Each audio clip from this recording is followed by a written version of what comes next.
Ok, donc on va reprendre ce deuxième cours sur l'apprentissage des réseaux de neurones profonds. Donc, juste pour rappeler deux, trois petits points du cours précédent. Donc, d'abord, le sujet dans son ensemble, comme on l'a vu, ça va être d'essayer de traiter des données en très grande dimension d'une façon assez générique, quel que soit le type de données, que ce soit de l'audio, de l'image, du texte, réseaux sociaux, etc.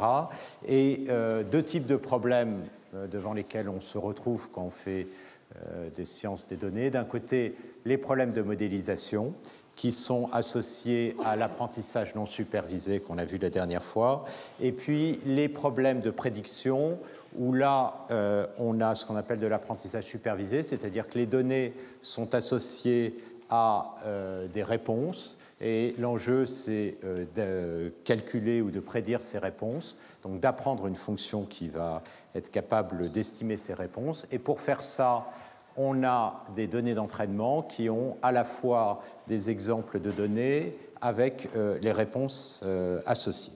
Et donc, ce qu'on a vu rapidement la dernière fois, c'est l'apparition de ces architectures de réseaux de neurones, dont je vous rappelle très rapidement l'architecture ici, qui ont permis d'avoir des résultats tout à fait spectaculaires autour de ces problèmes. Alors là, c'est une illustration de ces architectures dans le cas des images, et en particulier, là, je décris les réseaux de neurones convolutionnels sur lesquels on va pas mal se pencher. Dans ce cas-là, donc, on a en entrée les données qui sont une image X, et puis toute une série de neurones dans la première couche qui font une combinaison linéaire. Chaque neurone fait une combinaison linéaire des entrées des données. Simplement, dans le cadre de ces réseaux convolutionnels, eh bien, il y a de la structure, et ça, ce sera un des éléments très importants du cours. Il y a de la structure, si bien qu'on impose sur ces combinaisons linéaires d'être invariantes par translation. Autrement dit, un neurone qui agit dans cette zone de l'image va avoir les mêmes poids qu'un neurone qui va agir dans cette zone de l'image. Autrement dit, les poids sont invariants par translation. Du coup, l'opérateur linéaire sous-jacent est une convolution. Et puis, en plus, sur ces réseaux, on impose que le support soit petit, typiquement 5 par 5, par exemple, ou un peu plus. Et donc, on a des filtres qui sont implémentés par ces neurones qui produisent une première couche. Et puis ensuite, de même, il y a une deuxième couche qui est produite à partir de cette première couche, où les neurones vont prendre toutes les images en entrée dans un domaine spatial petit. Alors, ce qui est important, évidemment, c'est que les neurones implémentent non seulement un opérateur linéaire, mais il y a une non-linéarité qui joue un rôle fondamental, qui peut être notamment un rectificateur, donc qui va prendre le maximum entre une valeur et 0. Et puis, les neurones d'après font la même chose. Ils prennent une combinaison linéaire de toutes les valeurs d'une couche dans une zone spatiale, font une combinaison linéaire et appliquent une non-linéarité. Alors, une des propriétés en particulier de ces réseaux de neurones, c'est qu'au départ, on part d'une très grande image. Et puis, ce qu'on voit, c'est qu'à chaque fois, l'image se réduit en espace alors qu'il y a un certain nombre de canaux qui se créent. Donc il y a un sous-échantillonnage spatial souvent qui arrive, ce qui fait que petit à petit, on perd l'information de localisation spatiale.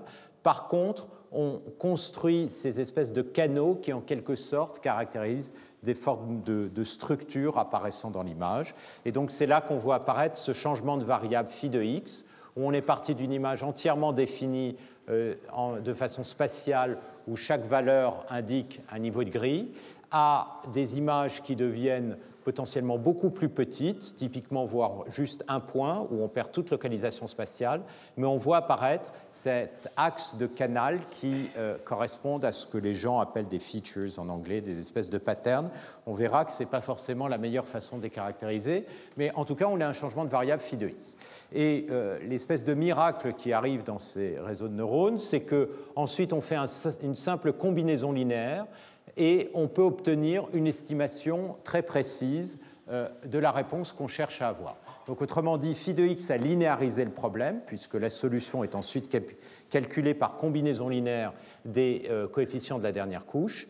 Et l'aspect fondamental, c'est que ce phi de x est appris, puisqu'il est caractérisé par les millions de paramètres que constituent les poids de ce réseau de neurones, et ces millions de paramètres vont être appris à partir des exemples d'apprentissage en essayant de minimiser le risque, l'erreur, avec des algorithmes de descente de gradient qu'on verra.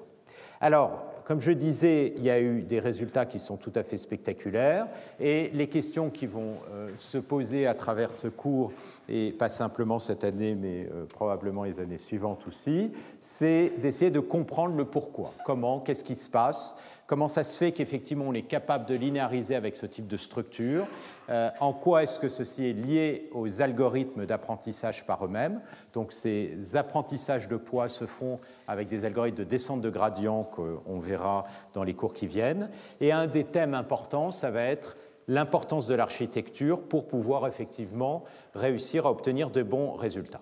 Donc j'avais rapidement parlé de résultats, notamment en classification d'images, avec cette première publication en 2012 qui a vraiment montré qu'on pouvait avoir, à partir de très grandes bases de données, des précisions qui allaient bien au-delà de l'état de l'art. Donc ça, c'est notamment cette publication 2012. Et puis, ça, c'est l'architecture du réseau de neurones qui a été établie de façon complètement expérimentale avec les différentes, le nombre de canaux de chacune des couches. Là, il y a 5 couches. Et puis, depuis 2012, il y a eu énormément de recherches là-dessus. Maintenant, sur cette base de données ImageNet dont je vous ai parlé, les erreurs sont en deçà donc meilleures que les performances humaines, atteignent 3%, avec des réseaux qui ont beaucoup plus de couches. On parlera aussi du pourquoi augmenter le nombre de couches. Donc pourquoi tout cela marche? Alors, avant de rentrer à nouveau dans ce problème du pourquoi, je voudrais continuer sur les applications, parce que je pense que c'est vraiment important d'avoir une vision assez large pour voir qu'effectivement, il y a quelque chose de spécial qui s'est passé avec l'apparition de ces structures. Alors, OK, ça marche sur les images, qu'en est-il sur l'audio? Alors, l'audio est un domaine intéressant parce que très ancien. La reconnaissance des paroles, c'est probablement l'un des premiers domaines où il y a eu des techniques qui ont été développées véritablement pour faire de l'analyse de données, de la reconnaissance, donc essentiellement depuis les années 60, où les gens se sont posé la question comment faire de la reconnaissance de paroles. Et jusqu'en 2010, il y a eu un cadre totalement dominant avec des techniques qui finalement ont assez peu évolué. Le principe central, c'est de prendre le signal temporel et d'abord de calculer ce qu'on appelle un spectrogramme. Donc c'est ce que vous voyez ici, cette image-là. Là, vous avez un axe qui est l'axe temporel, d'accord? Et ce qu'on fait, c'est que localement, dans le temps, on calcule une transformée de Fourier. Donc c'est ce qu'on appelle une transformée de Fourier à fenêtre. Donc on fait apparaître localement un nouvel axe, qui est l'axe des fréquences, oméga. Là, je montre le log de oméga. Et en chacun des voisinages, eh bien, on calcule l'amplitude de la transformée de Fourier à fenêtre et on lui associe une couleur. Et lorsque le temps et la fréquence évoluent, eh bien, vous voyez apparaître ces images. Alors, qu'est-ce que ces images, par exemple, indiquent? Localement, ça indique qu'il y a toute une série de fréquences uniformément, quasiment uniformément réparties sur oméga, mais pas sur log de oméga. Et ça, ce sont tout simplement les harmoniques du son. Quand vous avez une corde vibrante, eh bien, vous avez l'apparition d'harmoniques à des fréquences qui sont proportionnelles à une fréquence fondamentale. C'est le cas des sons qui sont produits par la gorge avec les cordes vocales. Et puis, vous voyez ici ce qu'on appelle des sons non voisés. Alors, je vais vous le faire écouter, ce son. Je vais augmenter juste le... Voilà. Donc, il y a des sons non voisés, comme qu'on voit comme le ch, le s, qu'on voit apparaître ici, qui ressemble plus à du bruit non structuré, et les sons voisés comme le I, le E, le O, où vous avez vos cordes vocales qui vibrent. Et évidemment, ce qu'on peut repérer ici, c'est les fréquences fondamentales, et puis ce qu'on appelle les formants, c'est-à-dire l'évolution temporelle de ces structures. Donc, très naturellement, qu'est-ce que les gens se sont dit? On va localement caractériser ce qui pourrait correspondre à ce qu'on appelle des phonèmes, des sons élémentaires, et donc on définit une chaîne de Markov, comme ceci. Cette chaîne de Markov, c'est une succession d'états. Chaque état va essentiellement capturer différents types. On voudrait savoir quel type de son élémentaire a été produit. Donc chaque élément de la chaîne de Markov peut avoir différents états. Pour caractériser, apprendre ces états, on fait ce qu'on appelle un apprentissage de mixture de gaussienne qui consiste à apprendre ces différents états. Et puis ensuite, on optimise dans le temps cette chaîne de Markov, puisque évidemment, certains sons vont être avant d'autres sons, mais beaucoup moins probable que certains sons soient avant d'autres sons, puisqu'il y a tout un corpus lexical qui conditionne les probabilités d'apparition des sons les uns par rapport aux autres. Et donc, on a des informations sur les probabilités de transition de ces sons. Et on optimise, étant donné les observations et étant donné les probabilités de transition, eh bien, l'estimation de l'état de la chaîne de Markov avec ce qu'on appelle l'algorithme de Viterbi, un algorithme de programmation dynamique. Donc ça, c'est le cadre dans lequel les gens ont travaillé pendant à peu près 40 ans, 50 ans. Et il y avait quelque chose d'un petit peu déprimant au bout d'un moment dans cette recherche, c'est que essentiellement les améliorations étaient sur des petits epsilon, sur la façon dont on représentait le dictionnaire, le calcul, des mixtures de gaussiennes, etc. Mais le cadre ne bougeait absolument pas. Et c'était plus essentiellement un domaine de recherche, mais essentiellement un domaine industriel, parce qu'il fallait des corpus absolument énormes pour être capable de rivaliser avec ce qui était là. Alors, ce que vous voyez au-dessous, c'est okay, le même mot, mais prononcé par un locuteur masculin. Et donc, vous voyez évidemment toutes les difficultés, c'est qu'un même mot va donner des spectrogrammes qui sont différents, parce que la voix change, parce que le rythme change. Il y a donc dans cet espace, qui est un espace temps-fréquence, à la fois des déformations temporelles, des déformations fréquentielles, et tout ça doit être capturé.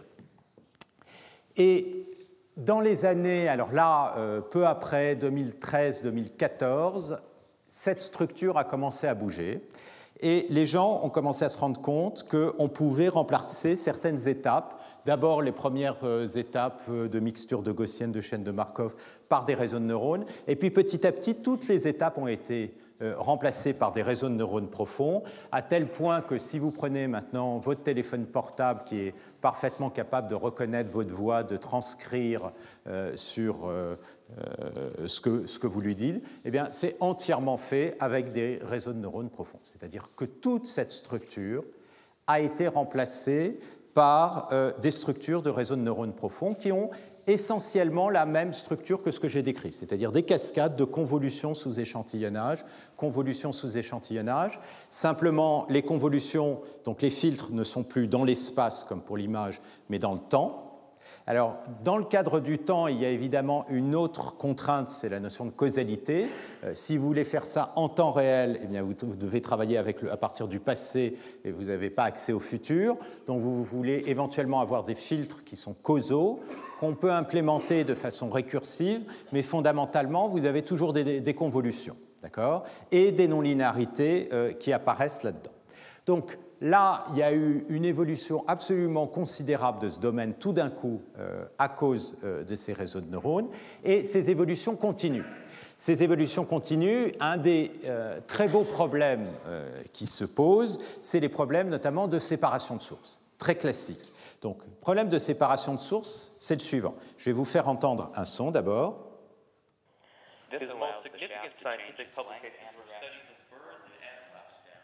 Bon. Même si vous comprenez l'anglais, très difficile à comprendre, parce que vous avez la surimposition de plusieurs sons. Et ce qu'on aimerait, c'est d'être capable de séparer ces deux sons. Alors ça, par exemple, c'est quelque chose de fondamental pour les implants cochléaires. Pourquoi ? Parce que si vous avez un implant cochléaire, ce qui est le cas actuellement essentiellement, qui simplement amplifie les sons, eh bien, il va amplifier tous les sons de façon uniforme, de la même manière les bruits de fond, et ça devient extraordinairement difficile de comprendre si jamais, dès qu'il y a un environnement sonore un peu compliqué. En fait, ce qu'on fait avec notre attention, c'est qu'on fait de la séparation de sources en permanence avec de l'amplification sélective de certains sons par rapport aux autres. On a des informations directionnelles parce qu'on a nos deux oreilles d'où vient le son, on se concentre dessus avec notre attention et on l'amplifie. Là, le problème est beaucoup plus dur parce qu'il n'y a pas deux micros, mais un seul micro, et vous avez le mélange des deux. Donc l'enjeu, c'est est-ce qu'on est capable de séparer ces deux sons ? Et comme je disais, si on est capable de séparer sur les deux sons, alors ça peut être une amélioration considérable pour tous les implants cochléaires. Essentiellement, c'est des choses qui ne marchaient pas jusqu'à, disons, qui marchaient mal, quand même, ça marchait un peu, jusqu'à à peu près l'année dernière. Il y avait des techniques très sophistiquées qui ont été développées pour ça, des techniques de parcimonie, de factorisation à partir, ce qu'on appelle en anglais non-negative matrix factorization, des factorisations en matrice positive. Je ne vais pas rentrer dans les détails.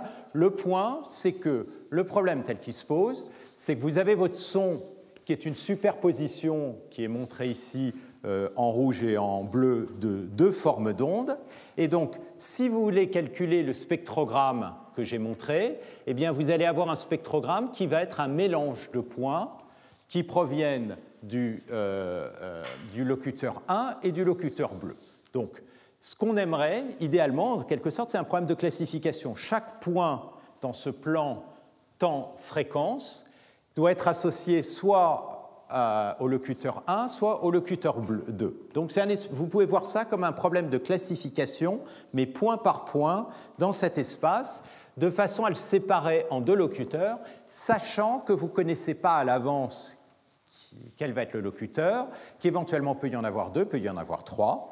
Et si vous êtes capable effectivement de faire cette séparation, alors à partir de ce spectrogramme et d'une information de phase, vous pouvez récupérer l'onde du locuteur 1 séparée de l'onde du locuteur 2. Voilà. Alors là, je vais vous montrer des résultats qui ont été obtenus dans une publication de 2018 à partir d'un réseau de neurones. Alors, je vous fais peut-être réécouter le mélange.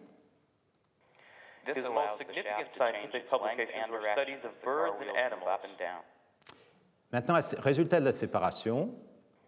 This allows the shaft to change its length and direction as the car wheels move up and down.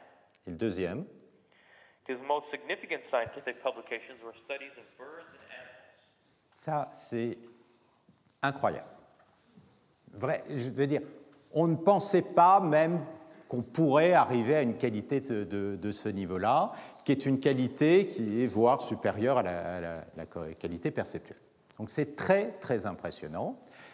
Et si on regarde l'algorithme, c'est une succession de convolutions non-linéarité avec une architecture bien foutue, un peu compliquée, convolution non-linéarité, etc.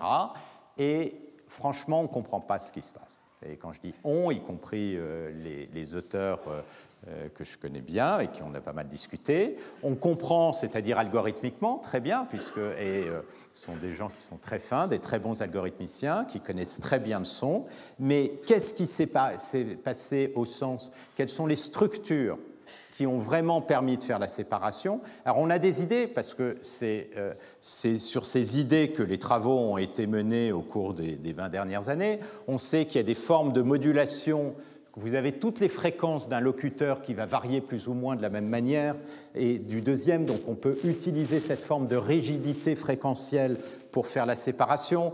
Il y a certainement des éléments de timbre. Donc tout ça, on sait que ce sont des éléments importants, mais quand on a utilisé ces éléments jusqu'à présent, on n'a jamais été capable de très très loin d'obtenir ce genre de résultats. Donc ça, c'est un deuxième exemple qui est intéressant parce que vous avez déjà plusieurs applications avec essentiellement les mêmes structures, des données de nature très différentes qui rentrent et qui permettent de capturer des propriétés très fines de ces signaux. Alors, toute cette partie, le lien entre temps-fréquence, ces représentations temps-fréquence, ces réseaux de neurones, ils existent. C'est-à-dire que ce que les gens ont essayé de faire aussi, et notamment dans ces travaux, c'est carrément d'éliminer le spectrogramme, c'est-à-dire d'apprendre depuis la forme d'onde initiale. Et ils ont observé que les premières couches du réseau apprenaient quelque chose de très proche d'un spectrogramme. Donc même si on n'impose pas le spectrogramme d'une certaine manière, on peut l'apprendre à partir des structures du signal et du but. Mais au-delà des premières couches où on voit apparaître des choses qui ressemblent à des analyses temps-fréquence, on a beaucoup de mal à comprendre ce qui s'est passé. Alors je vais maintenant passer dans un troisième domaine relié, mais malgré tout très différent, qui est tout le problème d'analyse de langage naturel. Donc, langage naturel, qu'est-ce qu'on aimerait faire? Eh bien, typiquement, prendre des textes, faire de la traduction. Analyser des textes, ça veut dire, par exemple, être capable de reconnaître l'auteur, de voir l'atmosphère du texte, éventuellement de répondre à des questions, voire avoir des conversations entre agents, ou, par exemple, et je montrerai des exemples, si vous avez des images, avoir des commentaires descriptifs autour de toutes ces images.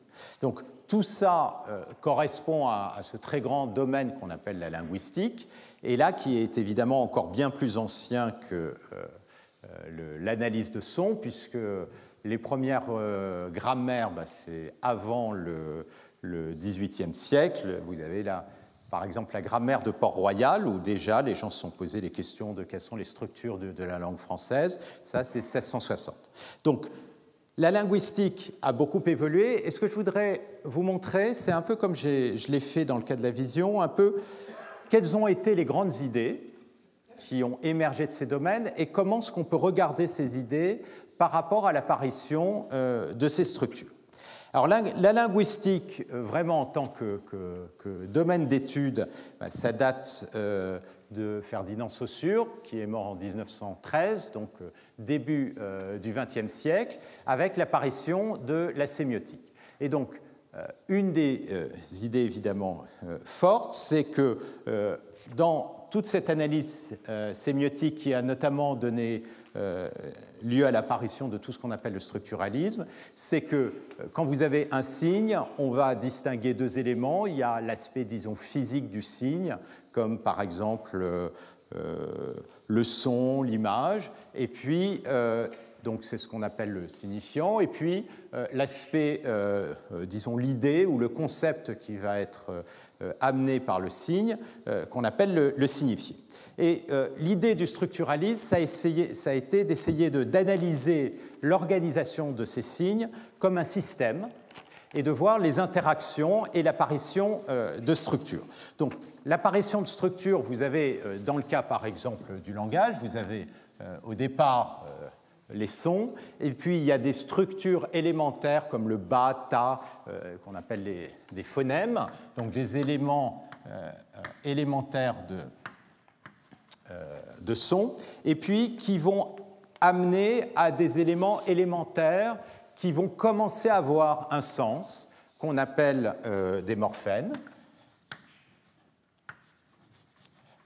Et puis ces morphèmes vont être agrégés les uns avec les autres. Donc ça va donner lieu à la morphologie qui va amener vers la syntaxe, etc.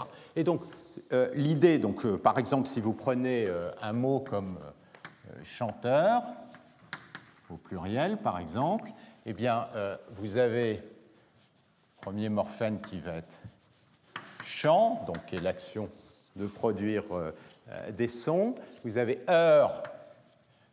Ça peut être chanteur, ça peut être marcheur, ça peut être n'importe quoi. C'est en quelque sorte celui qui fait. Donc ça aussi en soi, c'est un porteur de sens. Et puis le S, c'est le pluriel. Et donc, vous avez des morphèmes de nature qui sont différentes, qui peuvent être de l'ordre lexical, comme le chant, ou de l'ordre de la grammaire, grammaticale, et comme par exemple le pluriel. Et donc, on a eu, à partir de là, toute une structuration de la linguistique qui a été très fortement, disons, empirique, et je reviendrai là-dessus, c'est-à-dire et qui a consisté à essayer de comprendre comment est-ce qu'on pouvait prendre structurer et surtout segmenter des discours en éléments de plus en plus élémentaires jusqu'à, si possible, arriver à ces notions de morphèmes, donc de structures porteuses de sens élémentaires, et d'essayer de voir un peu comment ce qu'on pouvait faire comme ça de la segmentation et comment toutes ces structures étaient organisées en systèmes les unes par rapport aux autres. Et donc, évidemment, il y a des choses qui sont difficiles. Par exemple, si vous prenez quelque chose comme pomme de terre, eh bien, c'est pas toujours facile de prendre cette structure et de la décomposer en éléments primaires qui vont être en lien complètement direct. C'est un sens en soi global. Donc, cette approche structuraliste, elle a complètement dominé la linguistique essentiellement jusqu'au début des années 60 et puis en fait a été bien au-delà. Et je pense que c'est quelque chose qui a beaucoup influencé essentiellement toute l'analyse de l'information, y compris le traitement d'images dont je vous ai parlé, où on a parlé de prendre une image, de le découper en structures élémentaires avec des contours, avec des coins, d'essayer de voir comment ces structures élémentaires pouvaient être liées à des patterns qui correspondraient à des objets, etc. On retrouve un peu ce genre d'idée. Alors évidemment, en particulier ici, ça a eu beaucoup d'influence au Collège de France. Vous avez eu tout ce qu'on appelait ensuite le post-structuralisme, où on a commencé à essayer un peu de relativiser ces organisations en introduisant un contexte historique, culturel. Et donc c'est là que d'abord le structuralisme, le mot en lui-même, s'est apparu avec Lévi-Strauss. Donc non pas en linguistique, mais en anthropologie, donc qui enseignait ici. Et puis, vous avez vu ces analyses structuralistes apparaître un peu partout, en psychanalyse, avec Lacan, voire même en politique, Althusser pour le marxisme, Piaget pour la psychologie, l'enseignement, etc. Donc à chaque fois, il y avait une vision de la connaissance qui a émergé, et puis une forme de généralisation de façon complètement générique, un peu d'une certaine manière, comme on va essayer de le voir avec toutes ces restrictions, avec ces fameux réseaux de neurones, et avec un certain nombre de limitations qui sont apparues. Et il y a eu une véritable révolution qui est apparue dans les débuts des années 60, 1957, pour le mettre, avec l'apparition des grammaires formelles de Chomsky. Donc là, on a eu un espèce de retour de balancier depuis une vision très empirique vers une vision plus rationaliste sur laquelle je vais revenir. Alors, pourquoi 1957 ? 1957, ça a été l'apparition du livre de Chomsky sur les structures syntaxiques. Et l'idée...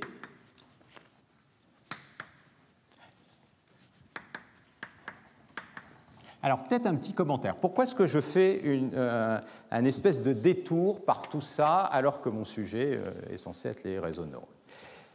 Parce qu'en fait, on va voir que chacune de... En fait, ce qu'il y a derrière tous ces sujets, c'est la notion d'intelligence artificielle qui va malgré tout apparaître. Et il y a des regards complètement différents. Et quand on commence à étudier d'une façon tout à fait technique ces sujets, d'une façon ou d'une autre, on prend une forme de position par rapport à ces modélisations du monde, qu'elles soient empiriques, qu'elles soient plus rationalistes.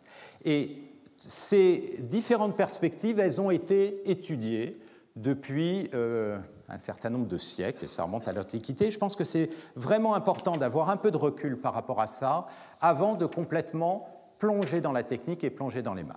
Et c'est pour ça que dans le cours, je vais commencer un peu doucement, en essayant de parcourir un peu ces grandes idées, avant de véritablement plonger dans les algorithmes, pour essayer de voir à quoi ces algorithmes correspondent et à quel type de référence cela correspond dans des domaines aussi différents que l'anthropologie, la psychologie, etc.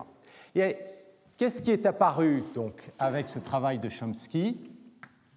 C'est l'idée qu'au fond, on ne peut pas comprendre le langage simplement en regardant les productions du langage de façon complètement empirique et en regardant comment elles sont organisées. Il faut aussi réaliser que le langage s'est produit par des humains, que les humains ont un code génétique, ont une structure biologique, et donc il y a une partie innée, et que notamment l'hypothèse de Chomsky, c'est qu'il y a eu toute une partie qui est liée aux structures grammaticales ou syntaxiques, qui est liée à la transmission biologique. Et donc, il y a cette espèce de structure qui va être complètement spécifique au langage humain, Et si vous prenez des animaux, vous pouvez leur faire apprendre un lexique, un certain nombre de mots, peut-être jusqu'à de l'ordre de 200 pour des singes, mais les singes ne vont pas être capables de produire des phrases qui sont syntaxiquement correctes. C'est par exemple, je suis un chanton, ce n'est pas une phrase qui est correcte. Je suis un professeur, c'est une phrase qui est correcte d'un point de vue grammatical. Donc on peut associer la notion de phrase qui est correcte ou pas, et ça, ces structures qui vont être les structures grammaticales, Chomsky les considère comme étant au cœur de la capacité de structurer tout le langage. Et donc, il y a quelque chose en quelque sorte d'inné dans le langage qui a été transmis à travers la biologie. Et donc, à partir de là, il y a toute une étude qui est basée sur la structure des grammaires. La question qui va se poser, c'est quelles sont les structures des grammaires, comment est-ce qu'on peut produire des grammaires et à quoi correspondent les grammaires du langage naturel. Et est-ce que ces structures de langage, de grammaire de langage naturel sont universelles, quelle que soit la culture, quel que soit le langage chez les hommes, ou est-ce que ce sont des grammaires qui sont spécifiques? Et la thèse défendue par Chomsky, c'est qu'il y a des structures qui sont tout à fait universelles, et il a commencé à proposer des classifications de grammaire.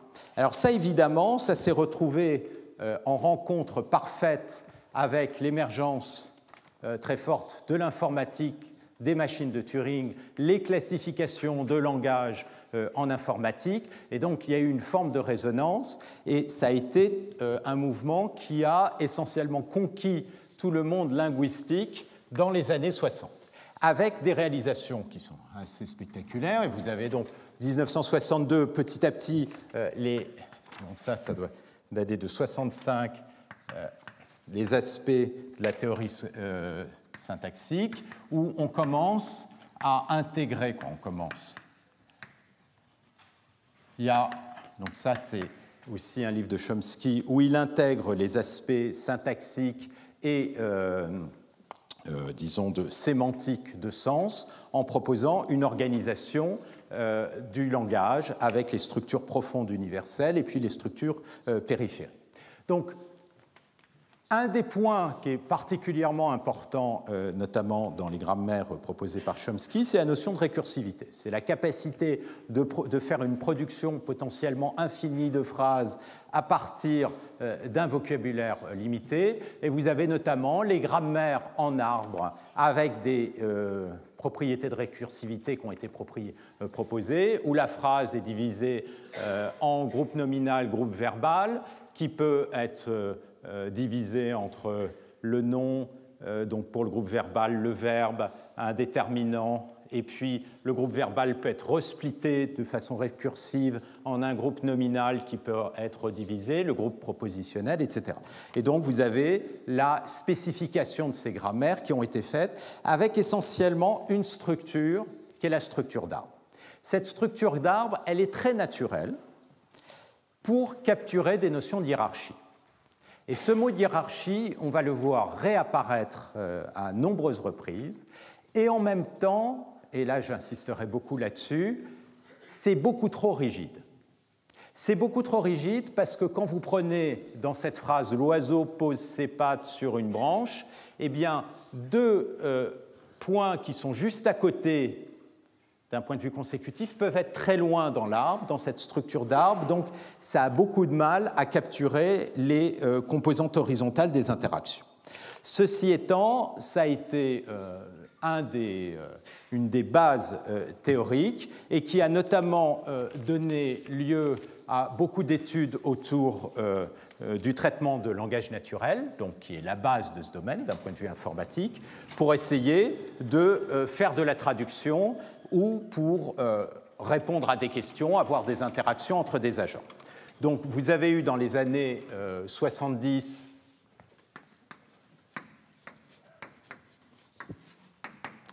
l'organisation de théories autour de la notion de sémantique formelle. Et l'idée qui est derrière, c'est encore une fois une approche où on essaye de définir si la connaissance est juste ou fausse, c'est-à-dire on fait une représentation propositionnelle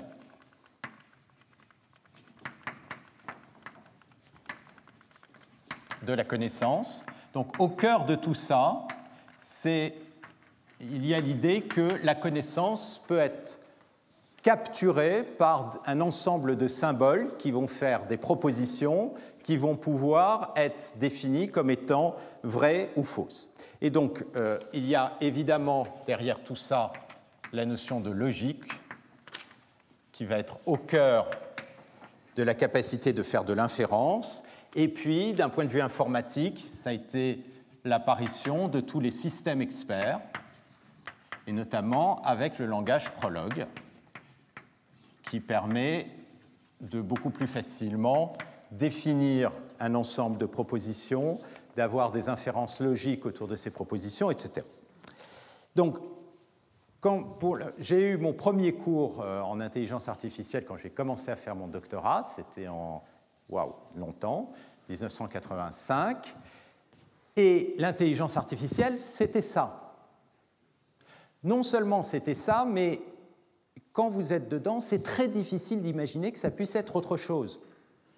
D'accord ? Si on vous demande c'est quoi la connaissance, le langage, c'est évidemment au cœur de la connaissance. Qu'est-ce que vous manipulez quand vous manipulez le langage ? C'est des symboles, c'est des mots. Donc toute la question, c'est de comprendre comment on va agencer des symboles, quelles sont la structure, comment un mot est structuré, etc. D'accord ? C'est évident que ça ne peut être que ça. Et tout le cours était là-dessus. Et ce qu'on va voir, c'est un regard totalement différent par rapport à ça. Mais je pense que c'est très important de garder ça en esprit, parce que cette vision, en même temps, elle capture beaucoup de choses, elle s'effondre, mais pas totalement, et on verra à quel moment, malgré tout, ça revient. Mais ça a été finalement en opposition, d'une certaine manière, à ça, en opposition, disons, d'un point de vue très différent, que tout ce qu'on appelle le machine learning, ou autrement dit l'apprentissage machine, donc qui est essentiellement ou statistique, apparaît dans les années, disons, essentiellement, même s'il y a des racines avant, dans les années 90, c'est relativement à ça, et je reviendrai, parce qu'il y a des racines qui évidemment sont avant, c'est une perspective très différente qui est apportée. Alors, je parlais donc de cette représentation sémantique formelle. On a en sous-jacent, d'une façon ou d'une autre, la machine de Turing en tête. La machine de Turing au sens où vous avez des phrases en langage naturel qui rentrent. Vous avez ici, ça c'est une photocopie d'une publication de l'esprit humain, dans une perspective comme ça, et vous avez donc la mémoire qui est séparée du moteur qui, on verra dans la machine de Turing, correspond à la table d'action qui va faire les inférences. Il y a une représentation interne, et puis grâce à disons l'agrégation de notions de sémantique, syntaxique, lexicale, vous allez pouvoir produire de nouvelles phrases. Donc tout le problème, c'était simplement de remplir les cases, d'accord ? Le cadre, il était défini, et maintenant, vous avez à remplir les cases. Donc, c'est ce monde qui a largement explosé, et la raison pour laquelle ce monde a explosé, ça a été la confrontation au mur de la complexité. C'est-à-dire que tant qu'on travaille sur des petits problèmes où vous avez des phrases avec 10 mots, 2, 3, John aime Marie, et Marie va à la soirée, alors John connaît quelqu'un qui va à la soirée, ça marche, d'accord ? Mais le jour où vous vous retrouvez dans un monde extraordinairement complexe avec énormément d'interactions, tout d'un coup, vous avez une explosion de la complexité, et ces systèmes qui marchaient sur des petits corpus très spécialisés, donc il y a eu des applications intéressantes, mais très spécialisées, eh ben, ça ne passe pas à l'échelle. Donc ça a été ce problème. Alors, il y a un axe que je pense qui est intéressant de garder en tête, c'est cet axe qui va du rationalisme à l'empirisme, et cette espèce de balancier dans lequel on est constamment et qu'on voit osciller à travers ces différentes générations de perspectives sur la notion de connaissance et d'intelligence. Alors évidemment, la théorie de la connaissance en philosophie, ça ne date pas d'hier, hein, depuis Platon, l'Antiquité, par opposition donc, à une vision complètement rationaliste où la connaissance existe a priori et tout ce qu'on fait, c'est de se souvenir, par opposition à une vision aristotélicienne de l'autre côté du spectre où le bébé n'est que cire vierge et c'est son interface avec l'expérience, que du coup il va falloir contrôler pour pouvoir bien former cette cire vierge, eh bien c'est cette interface qui va former l'enfant. D'accord ? Donc il y a ces deux positions. Et ces deux positions, en fait, on les retrouve dans toutes ces approches de recherche, y compris dans les approches mathématiques. Alors ensuite, au XVIIe siècle, vous avez évidemment la perspective cartésienne, Descartes qui, de la même manière Descartes, Leibniz, qui auront la même vision rationaliste, où essentiellement la source de connaissance qui est fiable, c'est la logique, c'est la géométrie, par opposition à la physique, par opposition à la médecine, qui sont basées sur des informations expérimentales. Or, on sait très bien que nos sens, il faut s'en méfier, ça va vous donner des informations qui sont totalement biaisées, donc on ne peut pas faire confiance à l'expérience pour acquérir une connaissance. Et donc, évidemment, à l'intérieur des rationalistes, la question qui se pose, c'est oui, mais qu'est-ce que c'est que cette information innée, cette structure innée? Et donc, de Saint-Augustin à Descartes, vous avez évidemment des divergences. Est-ce que ce sont des éléments qui sont donnés mystiques par Dieu? Est-ce que ce sont des éléments qui, éventuellement, quand on arrive à Chomsky, qui vont être biologiques? Puis vous avez l'autre côté du spectre. Et l'autre côté du spectre est d'une certaine manière beaucoup plus anglo-saxonne, d'un point de vue culturel. Et vous avez, par exemple, Locke, qui, lui, va définir la source de connaissance, donc qui est l'extrême, d'une certaine manière, de la vision empirique, où la source de connaissance, ce sont les données. La source de connaissance, c'est l'information qui vient de l'extérieur, et on n'est ici que comme filtre pour filtrer cette information qui vient de l'extérieur et produire de la connaissance. Donc la connaissance n'est pas produite par l'intérieur, mais n'est produite que par les données. De la même manière, Hume, donc XVIIIe siècle, lui va même remettre en cause la notion de causalité. La causalité, c'est quelque chose d'inaccessible. Tout ce que vous pouvez observer, ce sont des événements successifs et ce que vous allez considérer comme étant une relation causale n'est en fait qu'une relation de succession temporelle, et voire de récursivité, mais rien ne vous garantira que la même chose se passera par la suite. Et la connaissance ne s'obtient pas par inférence logique, mais s'obtient plutôt par association. Et ces deux perspectives, en fait, sont au cœur de deux approches mathématiques de nature complètement différente. On a d'un côté une vision rationaliste qui a été étudiée pendant toute cette tranche sur la sémantique formelle qui était essentiellement basée sur la logique et qui continue à être étudiée avec des résultats intéressants. Et vous avez de l'autre côté une approche de la connaissance qui va être beaucoup plus basée sur des notions d'analogie. Analogie, en termes mathématiques, ça va vouloir dire de la géométrie, des notions de distance, d'être capable de définir des espaces dans lesquels on peut définir des notions de similarité. Et là, on va avoir des approches qui vont être très différentes. Avec au centre, eh bien, vous avez évidemment, et je ne remonte pas au XXe siècle, des approches qui essayent plutôt de faire l'unification, comme la synthèse kantienne, qui a été évidemment influencée par tout le travail de la physique XVIIIe, Newton, où certes, la source de la connaissance est l'expérience, mais cette expérience ne peut devenir connaissance qu'à travers un filtrage qui vient du système connaissant. Et donc, ce que Kant dit, c'est qu'on remet au centre le système connaissant avec une forme d'a priori. Et donc là, vous avez cette forme de synthèse qui apparaît, où à la fois la source, d'une certaine manière, c'est l'expérience, mais cette expérience est filtrée par un a priori qui est le système connaissant.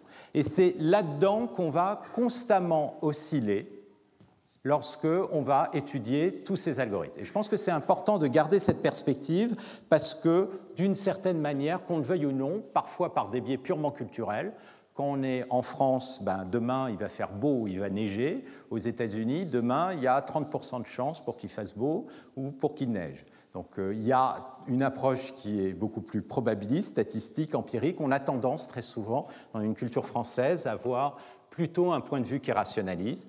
Et je montrerai un peu ce biais culturel de mon côté aussi. Alors, la traduction automatique, il y a eu effectivement une évolution. Cette évolution, il y a eu d'abord ces approches statistiques, donc avec à nouveau évidemment les chaînes de Markov qui sont liées avec cette perspective d'analyse du son. Et ce qui est intéressant, c'est qu'on a vu petit à petit une sorte de fossé apparaître dans le monde de la linguistique, avec d'un côté des gens qui font de la théorie, et donc essentiellement, que ce soit structuraliste ou plutôt des approches de grammaire formelle, et de l'autre côté, des gens qui font de l'expérience, des stats, et qui observent des corrélations, et qui utilisent ces corrélations pour faire de la production de phrases, et ces gens étant un peu accusés de ne pas faire de la théorie, mais purement de l'expérimentation. Et dans cette lignée, évidemment, vous avez l'apparition des réseaux de neurones profonds. Alors, à nouveau, les réseaux de neurones profonds ont eu des résultats complètement spectaculaires pour la traduction. Essentiellement, tous les softwares que vous pouvez utiliser sur Internet pour faire de la traduction utilisent des réseaux de neurones profonds. Donc ça, je me suis amusé, j'ai pris une page web qui donnait une définition de l'intelligence artificielle en anglais, donc c'est sur la partie gauche. In computer science, artificial intelligence, sometimes called machine intelligence, is intelligence demonstrated by machine in contrast to natural. Donc voilà la phrase qui est assez complexe. Je l'ai prise telle qu'elle, je l'ai mise dans un traducteur automatique, et donc en l'occurrence c'était celui de Google, mais il y en a des meilleurs maintenant, et vous avez la phrase de droite. Et c'est assez remarquable, c'est-à-dire c'est du français qui est tout à fait au niveau de mon français. En informatique, alors ce ne sera pas toujours le cas, ce genre de traducteur peut faire des erreurs, mais malgré tout, vous voyez que les propriétés syntaxiques de la phrase sont tout à fait respectées, l'aspect sémantique de traduction, d'organisation, etc. est respecté, etc. Tout ça, ça a été produit par un réseau de neurones. Et ce qui est assez intéressant, c'est que dans ces réseaux de neurones, alors, il y a besoin toujours d'énormément de données pour apprendre des réseaux de neurones.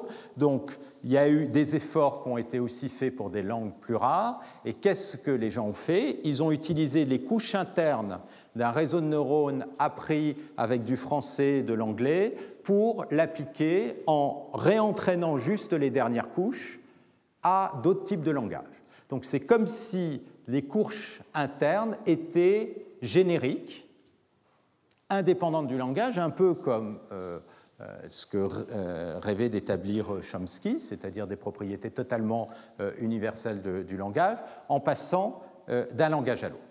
Alors, ce qui est intéressant quand vous voyez ça, c'est qu'on voit un peu disparaître cette espèce d'écart entre, d'un côté, une approche complètement empirique sur les stats qui n'utiliseraient pas du tout la structure, et de l'autre côté, une approche structurelle. Ce que vous voyez, c'est que d'une façon ou d'une autre, ces réseaux ont été capables de capturer la structure des phrases et la restituer. Alors, la question qui se pose à nouveau dans ce débat, c'est est-ce que ça a été appris à partir des données ou est-ce que c'était là au départ? Alors, qu'est-ce qui est là au départ? C'est l'architecture du réseau. Ça, c'est en quelque sorte l'élément inné du réseau, et l'élément appris, ce sont les poids. Et donc, un des enjeux dans cette espèce de débat entre rationalisme et empirique, ça va être d'essayer de comprendre en quoi est-ce que cette architecture est fondamentale, et est-ce qu'on peut faire apprendre un réseau qui a une architecture complètement désordonnée, complètement arbitraire. Et ça, ce serait la vision complètement empirique où tout va sortir de l'apprentissage. Alors, je continue dans les applications. au-delà de simplement une application qui serait centrée sur le langage, sur la parole, etc., vous commencez à avoir beaucoup d'implications avec des interactions multimodales. Actions multimodales, c'est-à-dire vous intégrez différentes sources d'informations.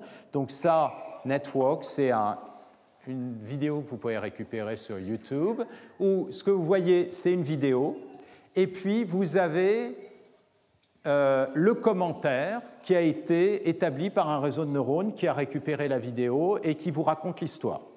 Donc un signe qui dit UNKK, un homme qui marche dans la rue, avec un building derrière, un signe, un feu rouge, etc., etc. Donc vous avez un texte comme ça qui vous décrit, et donc vous commencez à avoir de plus en plus de travaux qui commencent à mettre en correspondance différents types de modalités, son, images, vidéo, texte, etc. Et donc évidemment, pour faire ce genre de choses, il faut trouver des représentations de la connaissance qui sont intégrées, qui intègrent tout ce type de modalités. Encore une fois, ça c'est fait avec ces réseaux de neurones profonds. OK. Je voudrais passer maintenant à d'autres types d'applications. Je continue, hein. Désolé, mais on va passer un peu de temps sur les applications pour comprendre un peu ce qui se passe. Sur la physique. Alors, je le disais au départ, la physique, ça a été jusque récemment la science de la très grande dimension. Ça a été la science qui a traité les problématiques d'interaction d'un très grand nombre de variables, de particules de corps, pour essayer de comprendre comment des structures pouvaient émerger. Et donc, si vous êtes dans 3 domaines différents, qui est l'astrophysique, donc à l'échelle dynamique des fluides ou micro-chimie quantique, vous avez des particules en interaction, et donc la vision, disons, en quelque sorte rationaliste de la physique, consistait à essayer de définir les lois intrinsèques d'interaction entre ces particules qui ont mené aux équations fondamentales de la physique, les équations de Newton pour la mécanique, en tout cas la mécanique classique, les équations de Boltzmann ou pour les gaz ou de particules ou de Navier-Stokes à l'échelle des fluides. Donc vous avez des équations différentielles non linéaires qui vont vous prédire l'évolution du système dans le temps, Navier-Stokes dans le cas des fluides, ou dans le cas de la mécanique quantique sur les fonctions d'onde qui décrivent le système, ça va être les équations de Schrödinger. Et donc finalement, la physique a été extraordinairement efficace, on a obtenu des résultats absolument remarquables pour établir les lois fondamentales de la physique. Et on peut avoir l'impression que si on comprend les lois fondamentales de la physique, on a compris la physique, parce qu'après tout, on a les équations. Maintenant, il n'y a plus qu'à dérouler les équations, puis c'est terminé. D'accord ? Et en fait, non. En fait, non. Pourquoi ? Parce que quand vous avez un système un peu compliqué avec n corps qui interagissent et qui respectent, par exemple, les équations de Newton, par exemple pour l'astrophysique, ce n'est pas parce que vous avez compris les équations de Newton que vous avez compris l'astrophysique. Alors certes, il y a aussi les aspects électromagnétiques et équations de Maxwell qui rentrent dans les interactions en astrophysique, mais quand bien même vous mettez toutes ces équations ensemble, ce n'est pas évident de comprendre pourquoi est-ce qu'il y a des formations d'étoiles par agrégation de gaz, pourquoi est-ce qu'il y a des formations de galaxies, comment est-ce que ces galaxies évoluent, comment l'univers évolue, etc. Ça, ce sont ce qu'on appelle des problèmes à n corps, et les propriétés émergentes des phénomènes physiques résultent de l'agrégation de ces n corps. Or, les problèmes à n corps, quand on part des équations fondamentales, c'est extraordinairement difficile de les comprendre. Alors, on peut faire des simulations, mais c'est très long. Et puis il y a des cas où les simulations sont quasiment impossibles. Si jamais on se place dans le cas de la physique quantique, eh bien, les équations de Schrödinger, certes, caractérisent l'évolution des fonctions d'onde, mais dès que vous avez n particules, vous avez une fonction d'onde à n variables. Or, le nombre de particules, il est très très grand, même si vous mettez dans conditions semi-classiques et vous ne comptez que, disons, les noyaux et les électrons, vous allez avoir un nombre absolument énorme d'électrons et on est incapable, dès qu'il y a trop d'atomes, typiquement plusieurs milliers, de directement faire ça calculer avec les équations de Schrödinger. Donc il faut approximer, il faut comprendre les propriétés de ces systèmes à n-corps. Ce qu'on voit apparaître, c'est des structures. D'accord ? Dans le cas de la turbulence, on reconnaît bien, ça c'est la turbulence quasiment bidimensionnelle dans le cas d'une couche comme ça de nuages. Vous voyez ici des galaxies, y compris ici pour de la chimie quantique. Donc, plutôt que de partir des équations fondamentales qui consistent à dire « je ne connais rien, je prends simplement l'état initial et ma connaissance a priori donnée par l'équation et hop, je déroule mon calcul », on peut se dire, après tout, dans ma vie, j'en ai vu pas mal des systèmes comme ça. Est-ce que je peux m'aider de ma connaissance a priori sur ces systèmes pour prédire ou calculer plus rapidement la solution? Ça, c'est typiquement la vision du vieux Savoyard qui va vous dire « Ah, regarde, vu mes rhumatismes et la position des nuages, demain, il va neiger. » Okay. A priori, il n'a pas calculé Navier-Stokes, il n'a pas intégré sur toute la planète les données de pression, etc. Et assez souvent, il ne se trompe pas. Parfois, il se trompe, mais malgré tout, il vous donne un diagnostic qui est souvent très bon. Surtout quand il s'agit d'une vallée incrustée sur laquelle Météos France se plante à tous les coups. Donc, est-ce qu'on peut faire ça? Faire ça, ça veut dire intégrer les données avec éventuellement l'information a priori qu'on a sur le système pour être capable de faire des prédictions beaucoup plus rapides. Et ça, c'est ce qui est en train de se passer actuellement avec ces approches de la physique, avec le machine learning. Alors, pareil, une fois de plus, les systèmes qui marchent actuellement, ce sont des réseaux de neurones profonds. C'est assez énervant, c'est assez étonnant, mais c'est non seulement ces réseaux de neurones profonds, mais le même type de structure, c'est-à-dire à chaque fois dans toutes ces applications, y compris dans le langage, on voit apparaître des réseaux de neurones convolutionnels, c'est-à-dire qu'on voit apparaître ces notions de convolution. Pourquoi des convolutions?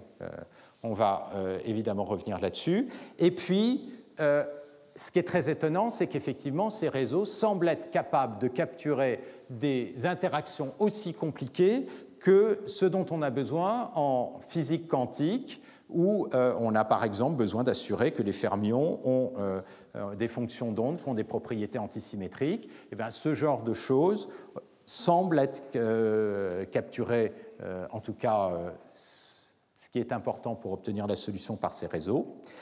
Et les applications sont très importantes. Les applications sont très importantes parce qu'être capable de faire des simulations rapides sur des systèmes complexes, c'est au cœur de beaucoup d'industries. Si vous prenez par exemple l'industrie pharmaceutique, un des enjeux, c'est d'être capable de construire des nouvelles molécules qui auront un certain nombre de propriétés, donc de se balader dans cet espace qui est l'espace de configuration de toutes les molécules possibles, qui est un espace de dimension absolument énorme, et être capable de très rapidement calculer l'énergie d'une molécule pour voir sa stabilité, par exemple, ou d'être capable de calculer les forces pour voir la dynamique de la molécule, c'est quelque chose de très important. Ce sont des choses qu'on commence à être capable de faire avec des réseaux de neurones. Quand je dis « on commence », ça veut dire qu'il y a 3 ans, il y a eu peut-être le premier workshop sur la chimie quantique et apprentissage, et maintenant, vous en avez peut-être cette année une 50aine, et vous en avez sur physique, interaction, etc. C'est quelque chose qui est en train de croître exponentiellement, parce que d'un côté, les applications sont très importantes. Alors, partout dans, par exemple, la physique des matériaux, vous voulez comprendre la nature des interfaces. Si vous voulez, par exemple, faire des simulations numériques, si vous êtes un designer, par exemple, de voiture, eh bien, vous avez envie de mettre un aileron parce que ça fait classe sur votre voiture, il faut quand même s'assurer que l'aérodynamique ne va pas être complètement perturbée, etc. Et donc, vous avez besoin d'être en interaction constante entre, d'un côté, le design, sa fonctionnalité, les propriétés physiques, l'impact éventuellement sur les propriétés audio à l'intérieur de la cabine, etc. Vous avez besoin d'avoir énormément de codes qui vont tourner. Si ces codes, vous pouvez les faire tourner beaucoup plus rapidement en prédisant une estimation de la réponse, ça va vous permettre de faire la modification beaucoup plus vite. Et on peut faire ça en dynamique de fluide. Ça, c'est un écoulement dans une soufflerie. Ça, c'est une fumée, etc. Alors, les applications, ce n'est pas forcément obtenir une solution avec une précision 10-12, mais au moins obtenir les comportements, les propriétés essentielles de ces solutions. Dernier aspect important dans cette espèce de paysage, c'est évidemment le lien avec la biologie. Alors le lien avec la biologie, au départ, je mentionnais, les neurones ont émergé de modèles de biologie, 1950, les neurones de la grenouille.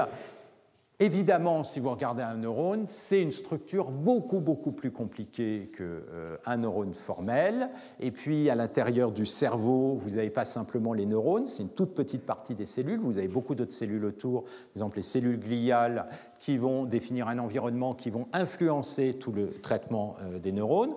Donc, tout ça est beaucoup plus compliqué. Ceci étant, si on regarde le cortex, on voit apparaître des zones qui vont être responsables de différents types de fonctionnalités qui correspondent, par exemple, à derrière, vous avez le cortex, la zone du cortex visuel. Vous avez des zones qui correspondent à la zone auditive avec la zone primaire secondaire. Vous avez la partie moteur, la partie qui est associée de Broca, qui est associée au langage, à la parole. Et puis la partie qui est associée au langage, oui, qui doit être par là aussi. Donc vous avez ces zones, et une des questions évidemment qui se pose, c'est de comprendre c'est quoi le type de traitements qui sont faits par ces zones, quand bien même le neurone biologique serait complètement différent de ces neurones formels, c'est quoi la nature mathématique des traitements qui sont faits par ces zones. Après tout, notre système visuel est capable de faire de la reconnaissance sur, par exemple, les données que je vous ai montrées sur ImageNet, de la même manière que ces réseaux de neurones. Est-ce qu'il y a un lien? Est-ce qu'il y a un lien mathématique? Imaginez une seconde que la solution soit unique, c'est-à-dire qu'il n'y ait qu'une seule façon d'agréger la connaissance. Alors le substrat serait certes différent, mais la solution serait la même. Toutes les chances pour que la solution ne soit pas unique, en tout cas d'un point de vue complètement calcul exact, mais il y a peut-être des formes de régularité du problème sur lequel tous ces systèmes se basent, et en ce sens sont similaires. Donc il y a eu beaucoup de travaux depuis à nouveau dans les 5 dernières années sur le lien entre neurophysiologie et ces réseaux de neurones. Quel type de travaux ont été menés? Ce que les gens ont essayé de faire, par exemple, c'est d'essayer de comprendre les propriétés de la réponse d'un neurone, par exemple dans une aire assez avancée, V4 du système visuel, qui est responsable de la reconnaissance ou IT d'objets. Eh bien, la question, c'est quel est le lien entre le stimuli d'entrée et la réponse de ce neurone? Est-ce qu'on peut construire un modèle mathématique de ce lien? Alors, le modèle mathématique, on a du mal à le construire, mais ce que les gens ont fait, c'est se dire, est-ce que je peux construire un réseau de neurones qui aurait le même type de réponse? Mais évidemment, le réseau de neurones, je ne vais pas l'entraîner sur les données neurophysiologiques parce que j'en ai pas assez, et puis si je les entraîne, je vais faire du surapprentissage, ce ne sera pas étonnant que je sois capable de faire la prédiction. Mais vous prenez des neurones qui ont été obtenus dans des réseaux de neurones qui ont été appris avec des images comme ImageNet, etc., donc qui sont déjà configurés, et ensuite vous limitez le nombre de paramètres qui vont relier la réponse de ces neurones avec les vrais neurones biologiques, et les gens ont observé qu'ils obtiennent des capacités de prédiction des réponses de ces neurones qui sont bien supérieures aux modèles élémentaires obtenus avec des modèles linéaires, autorégressifs ou avec une simple non-linéarité, etc. Donc ça veut dire qu'il y a des similarités. Il y a des similarités, et ces similarités, on les voit aussi au niveau de ce qu'on appelle, et je reviendrai là-dessus, les notions d'invariants. C'est-à-dire que vous avez des neurones, on appelle les neurones ou des réseaux de neurones grand-mère qui ont un certain type d'invariant, c'est-à-dire qui vont donner toujours le même type de réponse, quelle que soit la variabilité du stimulé, quelle que soit la position, l'expression de votre grand-mère. Et vous observez le même type de phénomène dans des réseaux de neurones, c'est-à-dire des constructions d'invariants à l'intérieur de réseaux. Et donc, on voit là que finalement, on ne peut pas éviter d'aborder le sujet dans toute sa généralité. C'est-à-dire que, autant d'un point de vue mathématique, c'est beaucoup plus pratique de considérer le problème comme étant purement un problème statistique, géométrique, probabiliste et de le poser comme ça. En même temps, on voit bien que ce sujet touche énormément de domaines, y compris sciences sociales, y compris l'anthropologie, comme on a pu le voir par le passage du structuralisme à l'anthropologie. Il y a derrière une forme de conception de la connaissance qui apparaît, puisque ces systèmes sont en tout cas établis pour essayer d'acquérir une forme de connaissance. Alors, il y a un autre type d'apprentissage qui est, en fait je me rends compte, il reste pas mal de choses là-dessus, qui est l'apprentissage par renforcement.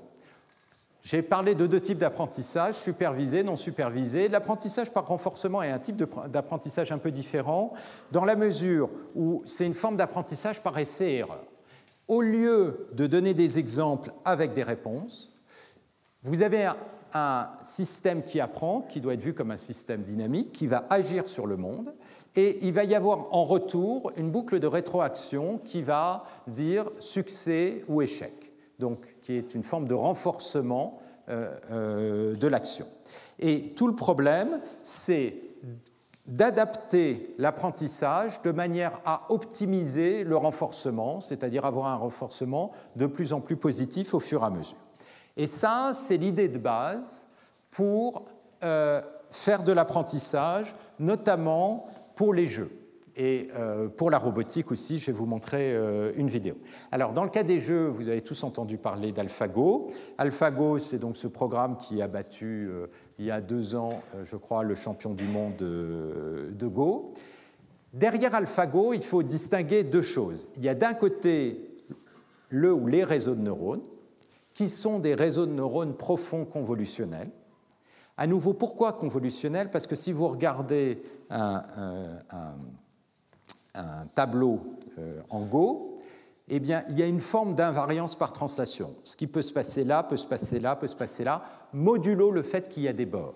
Évidemment, les bords sont extraordinairement importants en Go. Donc il y a une invariance par translation partielle, en tout cas au centre, et il y a des structures multi-échelles. Quand vous regardez votre Go, vous voyez des formes apparaître, ce n'est pas très très loin, d'une certaine manière, de la vision.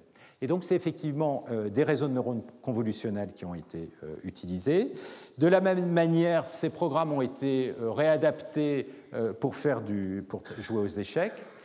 Et là, il y a une notion à nouveau intéressante qui apparaît, c'est une forme de créativité. Quelle est la différence entre les programmes comme Deep Blue, Deep Blue avait battu Kasparov, donc qui était champion du monde à l'époque. Deep Blue est essentiellement basé sur une forme de recherche d'arbres, pas exhaustive parce qu'il y a une fonction d'utilité qui évalue la qualité de la position sur l'échiquier, mais qui fait une recherche extraordinairement large. Ce qui contraint d'une certaine manière ces types de programmes, c'est au départ la programmation de cette fonction d'utilité. Et cette fonction d'utilité, par exemple, va vous dire c'est très important de garder ces pièces, de garder en particulier la dame, le fou, parce qu'elles ont des points, et vous ne voulez pas sacrifier votre matériel sur votre échiquier. D'accord ? Donc, une fois que vous avez ça, vous faites votre recherche. Ces programmes d'apprentissage par renforcement n'utilisent pas du tout cet a priori. Ils apprennent.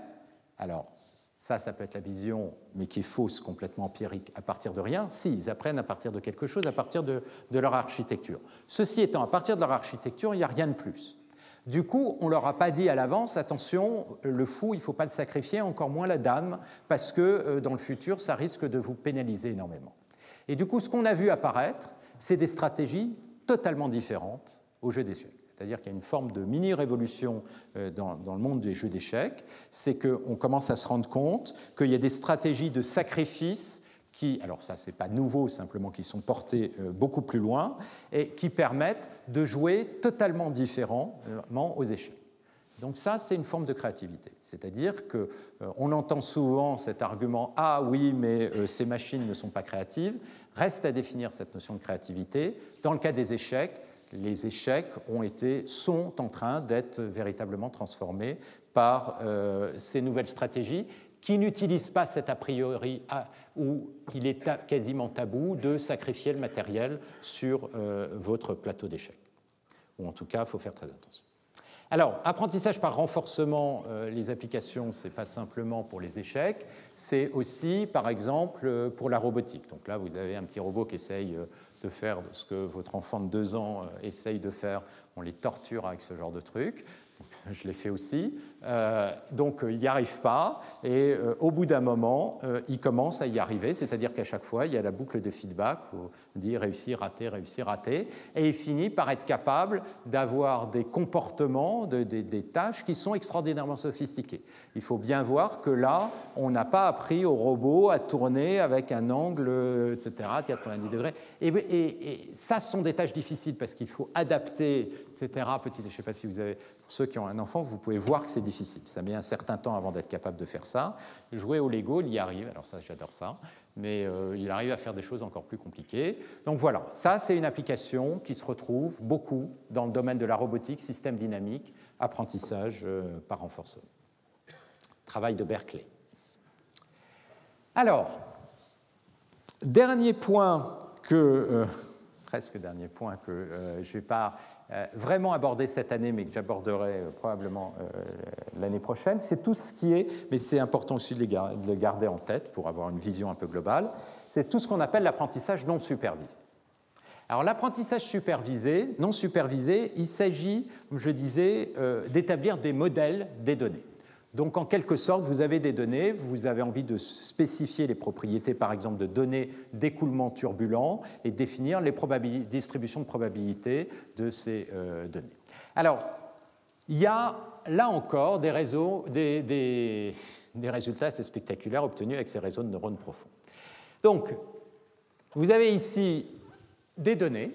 Donc ça, c'est un écoulement, je disais, en astrophysique, avec des gaz d'hélium et d'hydrogène. Vous avez un écoulement de dimension, des pierres, des bulles, et vous avez envie de définir les propriétés statistiques de ces données. Qu'est-ce que les gens ont fait? Ils ont pris ces données, une image, décomposée à l'intérieur d'un réseau comme ça, et ce réseau, il a été appris sur ImageNet. Donc sur des chiens, des chats, des biches, des léopards et des voitures. Rien à voir avec un écoulement turbulent. Okay? Ensuite, ils ont pris les images à l'intérieur de chacune de ces couches, obtenues à partir de cette image-là. Ils ont calculé des coefficients de corrélation de ces images à l'intérieur de chacune de ces couches. Et ensuite, ça c'est le travail de Matthias Betsch et de son équipe, ils ont restauré des nouvelles images qui ont les mêmes coefficients de corrélation avec un algorithme d'optimisation. Ils partent au départ d'un bruit blanc et ils modifient petit à petit le bruit blanc de manière à ce que les coefficients de décomposition de ce bruit blanc dans le réseau aient les mêmes coefficients de corrélation que celui de l'image origine. Et au bout d'un certain nombre d'itérations, voilà ce qu'ils récupèrent. C'est-à-dire c'est une image qui n'est pas la même que l'image d'origine, mais qui ressemble beaucoup et qui a les mêmes statistiques au sens des coefficients de corrélation à l'intérieur de ces réseaux. Mais ces coefficients de corrélation, ce n'est pas les coefficients de corrélation de l'image, c'est les coefficients de corrélation de transformation complètement non linéaire de l'image. On sait très bien que si jamais vous prenez les coefficients de l'image et que vous essayez de faire des synthèses, ça va vous donner des modèles gaussiens qui vont complètement détruire ces structures. Et donc là, qu'est-ce qui s'est passé ? Comment ça se fait que ces coefficients de corrélation à l'intérieur de ces structures, de ces réseaux, vous permettent de récupérer une image de turbulence d'astrophysique? Là, l'image d'origine qui était envoyée maintenant est celle-là. On envoie dans le réseau, on calcule les coefficients de corrélation et on restaure autant de nouvelles images qui ressemblent à des images de turbulence de fluide en mettant, encore une fois, du bruit blanc en entrée, et puis en ajustant les coefficients de l'image jusqu'à ce que les coefficients de corrélation dans le réseau ressemblent à celles de l'image origine. Et voilà ce que vous obtenez.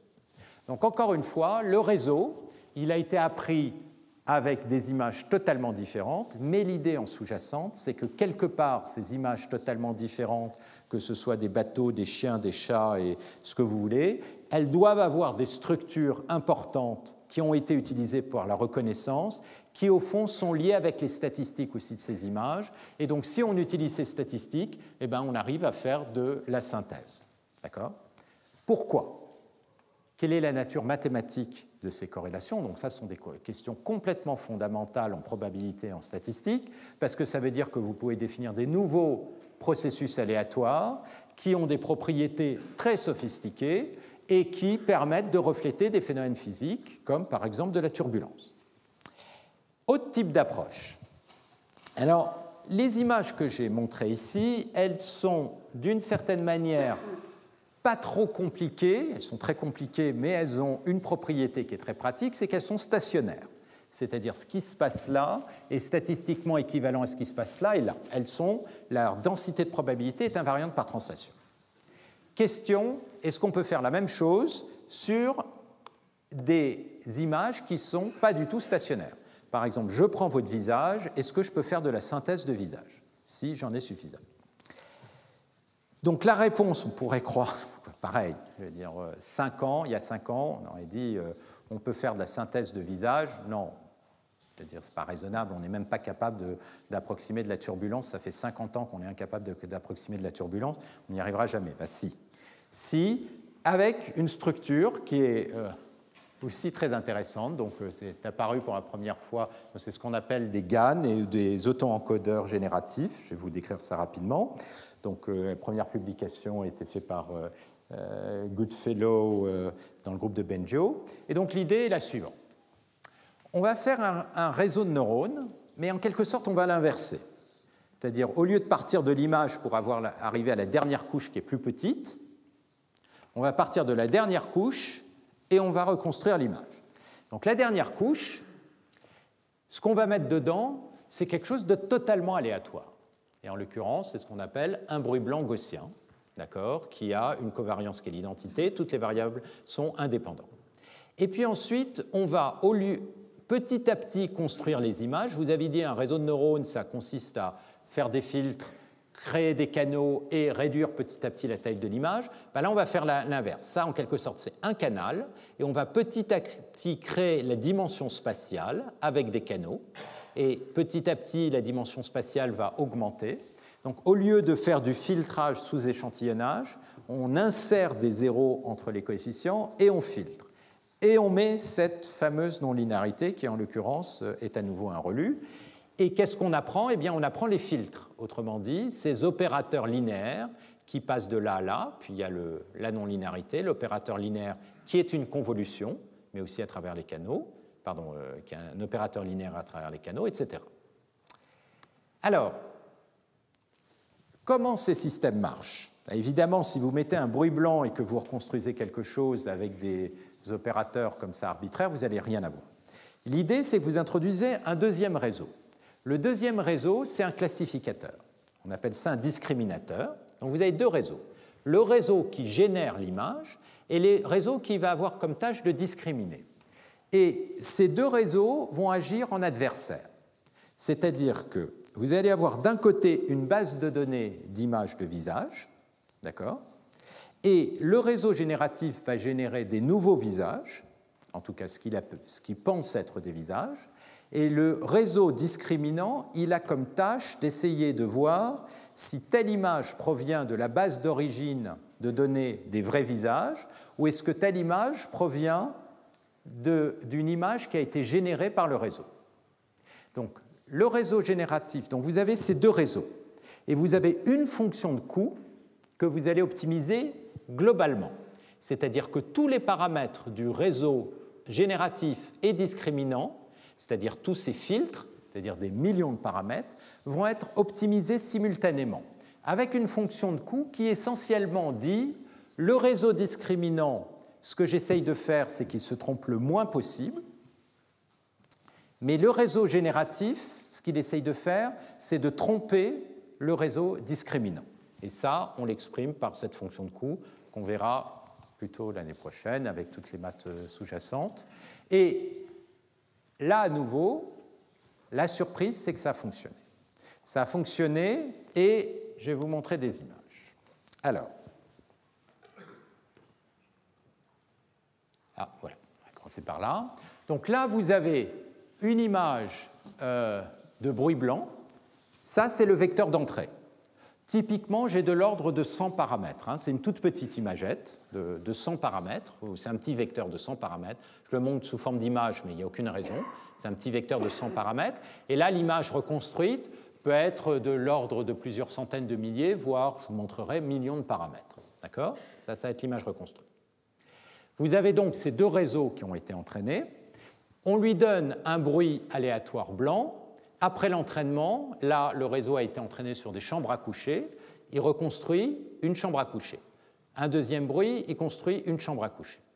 Une propriété intéressante, c'est que si maintenant vous modifiez le bruit d'entrée en faisant une combinaison linéaire de ces deux bruits, d'accord ? Donc vous prenez ces deux images et vous calculez leur moyenne ou leur moyenne pondérée.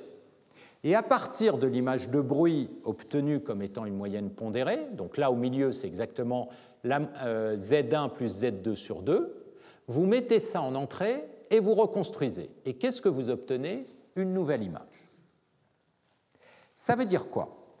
Ça veut dire en quelque sorte que si vous considérez une image comme un point dans votre espace de grande dimension, vous considérez maintenant toutes les images qui correspondent à toutes les chambres à coucher. Ça définit une espèce de nuage de points dans votre espace en grande dimension qui est extraordinairement compliqué, dont la géométrie est potentiellement très irrégulière, très compliquée. En apprentissage non supervisé, ce qu'on aimerait, c'est caractériser ce nuage. Mais ce que ça veut dire, c'est que c'est comme si ce nuage avait été aplati, si bien que maintenant vous prenez deux points, vous prenez le point milieu, et bien il est encore dans le nuage. Ça veut dire quoi que si vous prenez deux points, le point milieu est encore dans le nuage? Ça veut dire que tout le nuage a été complètement aplati. Donc ça veut dire qu'en quelque sorte, vous avez à travers cette représentation-là une forme complètement linéarisée de votre distribution de probabilité. En l'occurrence, c'est une distribution gaussienne qui va vivre dans un espace ici de basse dimension. Et si vous faites des perturbations linéaires, eh bien vous avez des perturbations qui vous maintiennent dans votre espace. Alors, si vous faites ça maintenant avec des visages, c'est-à-dire vous avez votre réseau qui a été maintenant entraîné avec une base de données de visages, donc encore une fois, vous aviez votre discriminateur qui a essayé de discriminer entre les visages produits par le générateur et les vrais visages, et le générateur qui a essayé de produire les meilleurs visages possibles. Une fois que ça a convergé, je vais vous montrer le genre de résultat qu'on obtient quand on fait une interpolation comme ça entre deux visages, donc un visage obtenu par un bruit blanc, un deuxième visage obtenu par un autre bruit blanc. Je vais le montrer sous forme de vidéo, et vous voyez comment il y a une déformation progressive d'un visage dans l'autre. Tous les points intermédiaires sont des visages, dont certains des visages qui n'étaient pas dans la base, donc la plupart n'étaient pas dans la base de données. Alors, ce qui est intéressant là-dedans, c'est que tout d'un coup, ça pose la question, tout d'un coup, mais cette question était apparue avant, la notion de mémoire. Parce que ce que vous mettez en entrée, malgré tout, c'est du bruit blanc. Il y a zéro information là-dedans. D'accord ? Vous n'avez que des variables aléatoires gaussiennes indépendantes. Donc, et ça va être les mêmes bruits blancs que vous avez utilisés si vous voulez reconstruire des visages, si vous voulez construire des chambres à coucher ou quoi que ce soit d'autre. Or, le réseau, lui, il est capable de reconstruire des choses qui ressemblent à des visages. Donc, quelque part dans toutes ces matrices, on doit avoir capturé les structures importantes qui permettent de reconstituer des visages. Mais si vous repensez par rapport à toute cette analyse linguistique, un visage, on pourrait le décomposer comme des yeux, du nez, la bouche, qui ont une certaine grammaire au sens où les yeux sont plutôt au centre du visage, sont symétriques, le nez, etc., ce genre de choses. C'est d'ailleurs comme ça, j'avais à un moment une start-up, et on avait comme problème, on faisait de la compression à un moment de géométrique de visage, il fallait détecter les yeux. Et donc la question qu'on s'est posée, c'est comment on va détecter des yeux. Donc on était trois avec notre doctorat, nos années d'expérience en traitement du signal, les maths, etc. Qu'est-ce qu'on a fait? On a détecté les yeux, et puis on a essayé de faire un détecteur de nez, puis un détecteur de bouche. Et puis, évidemment, comme on n'était pas complètement idiot, on a réalisé que les yeux, ils étaient au-dessus du nez, de la bouche, etc., qu'il y avait des relations spatiales. Donc, on a commencé à avoir un petit modèle avec 7-8 paramètres. Et au bout d'un moment, on s'est retrouvé avec 10 paramètres. Très, très compliqué d'ajuster 10 paramètres comme ça à la main. Et on a beaucoup travaillé pendant 3-4 mois et on obtenait de l'ordre de 85% de détection des yeux. Puis un jour, on a récupéré un software qu'on a downloadé. C'était les premiers qui faisaient de la détection automatique. Boum, tout a pris dans la nuit et il a tout détecté. Mais ça veut dire, dans ce cas-là, on se disait, oui, mais c'est facile parce qu'il a juste détecté les yeux. Ça ne veut pas dire qu'il a compris la structure du visage. Mais là, il a compris la structure du visage, ce qui restaure toute la structure. Donc la question, c'est comment est-ce que cette structure est codée par ces systèmes? Il y a non seulement de la structure, mais il y a malgré tout des caractéristiques. Les cheveux, ils ont certaines textures, etc. Quel type de mémoire, quel type d'organisation est incorporé là-dedans?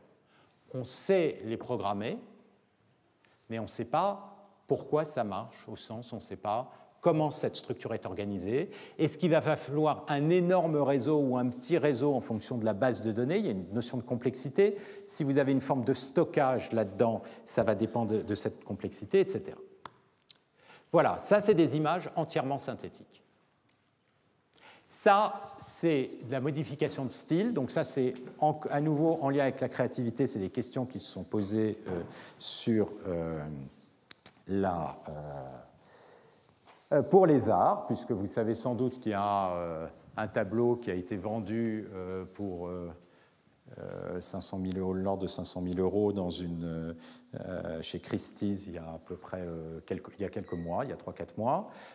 Donc vous avez ces systèmes qui maintenant sont capables aussi d'adapter les styles. C'est-à-dire qu'au lieu de faire de la synthèse de paysages, vous rentrez par exemple en plus une image par exemple de Turner, un tableau de Turner, de Van Gogh, de Munch, de Picasso ou de Kandinsky, et le système vous reproduit des images qui ont le style, ou il peut interpoler entre les styles et créer des nouveaux styles, etc. Donc ça, c'est toutes sortes de questions qui se posent à nouveau sur la notion de créativité, d'art, qu'est-ce que c'est, etc. Beaucoup de questions intéressent. Alors, il y a pas mal de limites, et c'est ça aussi qui rend ce domaine intéressant. Donc, comme je l'ai dit, on est essentiellement dans une phase empirique. Les travaux sont essentiellement algorithmiques, avec des rationnels que j'expliquerai dans le cas des algorithmes d'apprentissage des centres de gradient sur des maths d'optimisation, mais on comprend très mal comment est-ce que tout ça, ça marche. Il y a besoin d'énormément de données pour faire fonctionner ces systèmes. Et vous verrez notamment pour ceux qui essayent sur un certain nombre de challenges que souvent ça ne marche pas parce que vous n'avez pas assez de données. Alors on peut pré-entraîner sur d'autres, mais on aimerait pouvoir réduire les données. On ne comprend pas les performances de ces algorithmes, leur capacité de généralisation et surtout leurs limites. Quand est-ce que ça ne va pas marcher? Pourquoi est-ce que l'architecture telle qu'elle a été spécifiée ne pourra pas généraliser sur ce problème. Après l'apprentissage, vous avez un réseau qui a des millions de coefficients. Ces millions de coefficients vont être différents si vous réapprenez à nouveau avec une initialisation différente, et pourtant les performances sont essentiellement les mêmes. Donc qu'est-ce qui a été appris? Ce n'est pas les poids en soi individuellement qui sont importants, c'est quoi les structures, comment est-ce qu'on peut penser ces structures apprises. Un autre problème derrière ces choses-là, c'est que comme on ne comprend pas ce qui est appris et la stabilité et les propriétés de ces réseaux, on n'a pas de contrôle a priori, et le seul contrôle qu'on peut avoir, c'est à partir de tests statistiques. Alors on peut se dire, après tout, si le test statistique est probant, c'est bon. Sauf que les tests peuvent être biaisés. En quel sens ils peuvent être biaisés? Typiquement, ce que vous allez faire, c'est que vous allez amasser une base de données, avec des exemples supervisés. Vous allez prendre une sous-partie pour l'apprentissage, c'est ce qu'on va vous proposer dans les challenges, et une sous-partie pour les tests.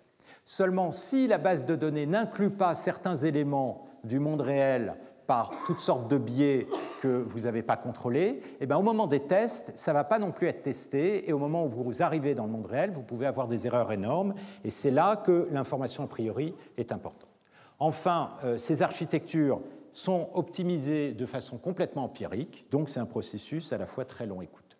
Donc ça, c'est la partie, disons, négative, ou en tout cas les choses à restaurer.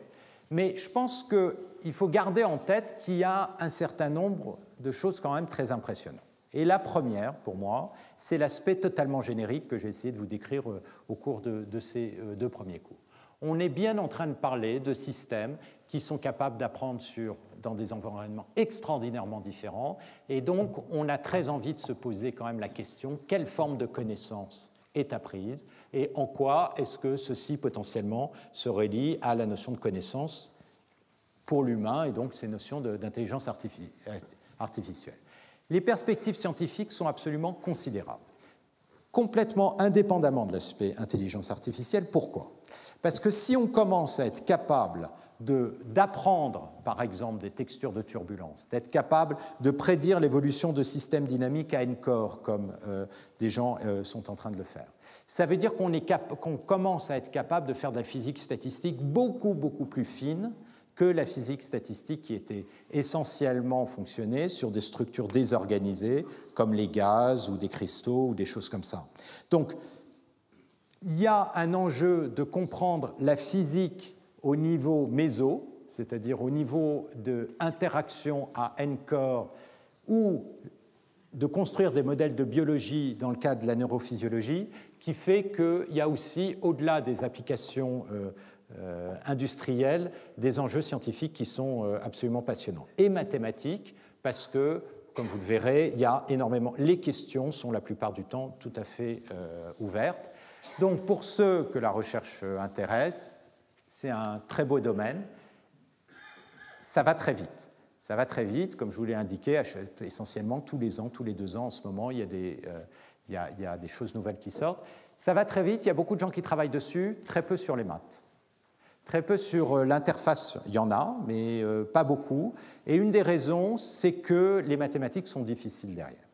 Alors, je vais m'arrêter là, et ce que je vais faire au prochain cours, c'est vous donner la perspective mathématique. C'est-à-dire, je vais reprendre ça en reposant d'un point de vue mathématique les questions sous-jacentes, un certain nombre de questions sous-jacentes derrière tout ce que j'ai présenté.